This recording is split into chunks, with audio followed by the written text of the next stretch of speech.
Ito na naman, magandang gabi. Dito, share natin itong pag-booking ni Harry Roque kay Representative Kimbo at sa mga Congress. Lalo na dyan kay Tambaluslos. Kaya wag nyo nang lokohin si Roque. Kasi si Harry Roque, Congress noon. Dami yung mga wise kayo. Kimbo, booking ka. Walang confidential funds. Pero extraordinary expenses lang daw. Anong kaibahan yan? Ganon din yun. Malaki pa rin yun. Bilyonis pa rin yun.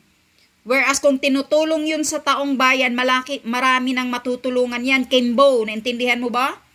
Sinungaling ka rin, Booking kayo kay Harry Roque. Ito, pakinggan nyo ang pinagsasabi ni Harry Roque. Talagang mahiya-hiya naman kayo dyan. Yun, maganda ito kasi talagang booking to the max kayo. Booking ng bonggang-bongga. Diba? Financial funds ang Congress. Yung pong sinasabi na 1.6 billion ay extraordinary expenses. Extraordinary. Yung extraordinary po ay fully auditable, which is different from confidential. In short, that's fake news. Oy, Congressman Kimbo. Galing po ako sa Kamara. Hindi ko po kinakailangan si SAS para sabihin na mas matindi ang extraordinary expenses.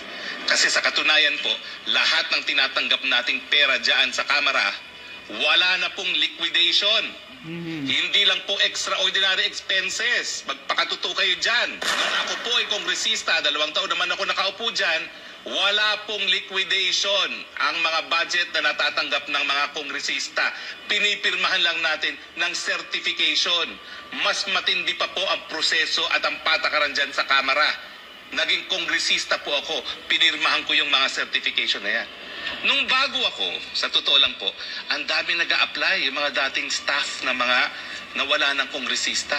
At ang palagi nilang sinasabi, kailangan nyo kami sa liquidation dahil mahirap ang liquidation.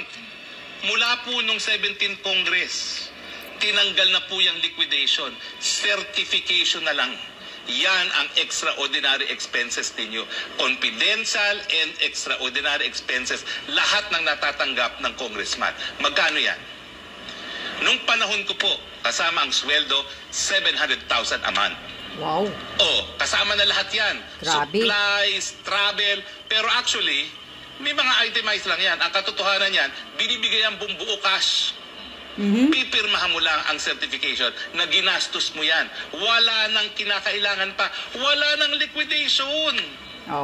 Booking. Nagulat ako kasi nga, nung nandun ako bago, nung mga unang araw ko, awawan namin nagsasabit ng resume. Ang palagi nilang sinasabi, sanay kami mag-liquidate. Tinanggal na po lahat yun.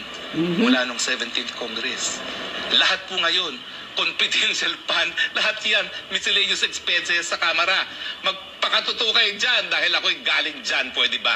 Yes. Gusto Tama. niyo isiwalat ko pa kung saan galing ang mga ibang kita ng congressman. Ako naman, di ako nakinabang dyan dahil biskim nakakuha ako ng budget, ninanakaw naman ng mga district congressman na kontrolado ang district engineer. Pero hindi naman gusto nyo, mag-episode tayo, special episode with Blackboard. Kung saan nyo kinukuha ang mga kita ninyo.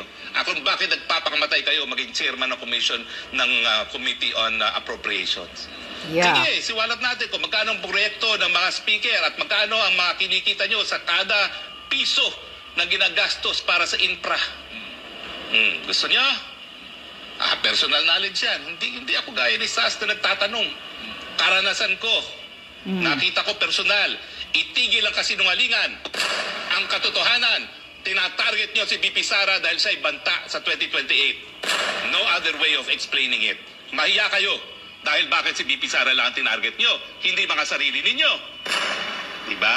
Kung talagang kayo ay nagmamahal sa bayan, kung talaga kayo, dais nyong ibigay ang pondo sa West Philippine Sea, yung sarili ninyong mga miscellaneous funds, ibigay nyo para sa West Philippine Sea.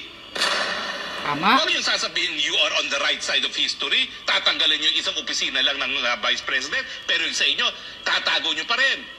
Hypocrisy is that is the right word for you. Right place of history, mahiya ka nga dyan. Wala ka nga dyan liquidation ngayon sa house Pirma lang kayo ng pirma dyan. Certification lang ang kailangan dyan. Tapos, ang gagaling. We are on the right side of history. Anong right side of history? Parang mali ang history, alam mo. Sige kayo. Huwag niyo akong hamunin. Ako nakikisama. Dahil minsan nga ako yan ang kultura dyan eh. Makisama ka, kaya tahimik ka dyan. Pero huwag kayong magsisinungaling at huwag niyo kayong asahan na mananahimik yung mga taong nakakaalam talaga kung anong patakaran dyan sa house. Magpakatotoo po tayo lahat. Lahat kayo, kailangan nyo niyang confidential fund. Bakit? Lahat kayo mga politiko namimigay na kung ano-anong pera kung kani-kanino. Pipilayin nyo lang yung kalaban, kaya tatanggalan ninyo. Pero at least si BP Sara, wala pong aligasyon yan na magarbong buhay.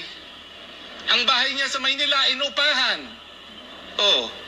Wala namang aligasyon na meron siya mga magarbong bahay. Wala man lang nagsasabi na kinukurakot niya. Kayo, gusto niyo ba, mga congressman? Siwalat natin lahat. Tigil po ang hypocrisy. Magpakatotoo kayo lahat dyan. At saka, dapat sundin natin yung tinatawag na due process of law. Equal protection of the law.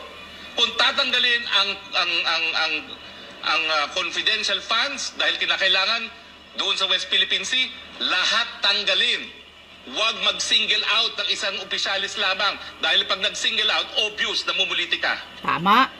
At pwede ba, sa panahon na pumutok na naman ang labanan sa Israel at Middle East, na alam natin na baka magdoble na naman ang presyo ng gasolina dahil dyan, itigil na muna yung pamumuliti ka. Ako, umakit ako sa entablado ni PBBM na talaga ang pamilya, linabanan ko. Bakit? Dahil naniwala ako na sa dami ng problema ng COVID, ng Ukraine, kinakailangan talaga yung pag-iisa na yan. Bakit yung sisirain yung pagkakaisa na yun? Hindi naman kayo umakyat dyan sa entablado na yan. Itigil yan, mahiya kayo. Sa panahon na ang daming paghamon, uunahin nyo ang inyong mga personal na ambisyon. Nasaan ang kaluluwa ninyo?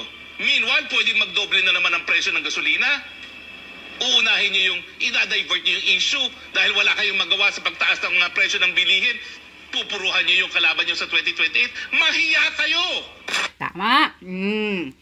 Mahiya kayo, Kimbo. Ikaw, tambalos-los. Namumulitika na kayo ang aga-aga pa.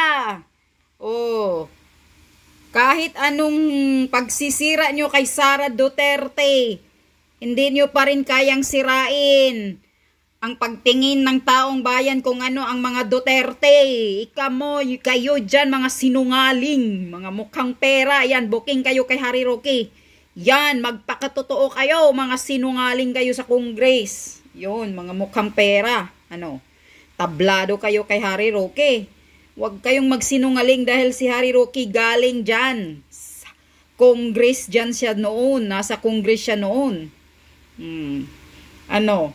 Lalaban ka pa, Kimbo? Extraordinary fund expenses lang. So yun?